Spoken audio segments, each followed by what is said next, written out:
कर्ज देण्यासाठी सिबिल जर डाऊन असेल म्हणजे कर्ज घेतलंय परतफेड केलेलं नाही त्यावेळेस मग बँकेला अडचण आहे. म्हणून ही आर्थिक साक्षरता आपल्याकडे असणं गरजेचं आहे. मोठं कर्ज जर घ्यायचं तर मॉर्गेज, आता तुमचा प्रश्न होता की 7/12 आणि 8ची गरज म्हणजे 7/12ची गरज. 7/12ची गरज जी आहे कृषी विषयक जर असेल तिथं 7/12ची गरज लागते. पण व्यवसायासाठी कर्ज घेत असताना तुमच्याकडे काहीतरी मालमत्ता प्रॉपर्टी किंवा मॉर्गेज देण्यासाठी काहीतरी मोठं प्रकरण जर असेल, आता बँकेच्या नियमानुसार 10 लाख किंवा 1 लाख 2 लाखासाठी कुठल्याही मॉर्गेजची गरज नसते. कुठलाही मॉर्गेज न घेता त्या ठिकाणी लोन दिलं जाऊ शकतं.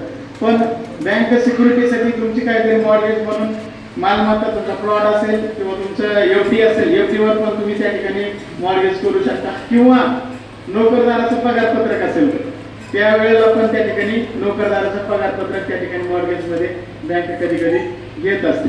म्हणून हे जे आहे आर्थिक साक्षरता आपल्याकडे असणं गरजेचं आहे. हे बघा, बँक ही सोन्याचं अंड देणारी कोंबडी आहे.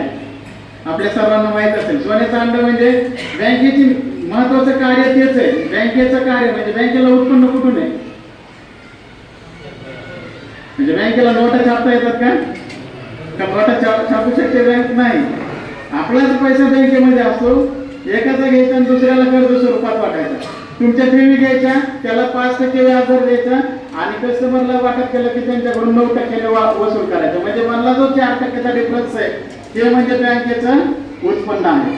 म्हणून बँकेला पण विश्वासू ग्राहकाची गरज आहे. बँकांना, सगळ्या बँकांना, कारण बँकेची तेवढी काही आता आदरणीय गजरे सरांना पगार मिळतो, मला पगार मिळतो आणि हे सगळं बँकेचं भाडं वगैरे या सगळ्या गोष्टी ज्या आहेत त्या सगळ्या त्या व्याजामधून म्हणजे उत्पन्नामधूनच त्या ठिकाणी भागवल्या जातात. म्हणून हे जे आहे तर बँकेला कर्ज देण्यासाठी म्हणजे कर्ज देणं गरजेचं आहे. त्याच्यासाठी विश्वासू ग्राहकाची गरज आहे आणि विश्वास संपादन करण्यासाठी आपण छोटं मोठं कर्ज घेऊन ते व्यवस्थित रेग्युलर जर परतफेड केलं तर आपल्याला किती मोठं कर्ज बँक देऊ शकते. कधी कधी पर्सनल लोनसाठी आपल्याला फोन येतो की चला तुम्हाला एवढं पर्सनल लोन मंजूर झालंय.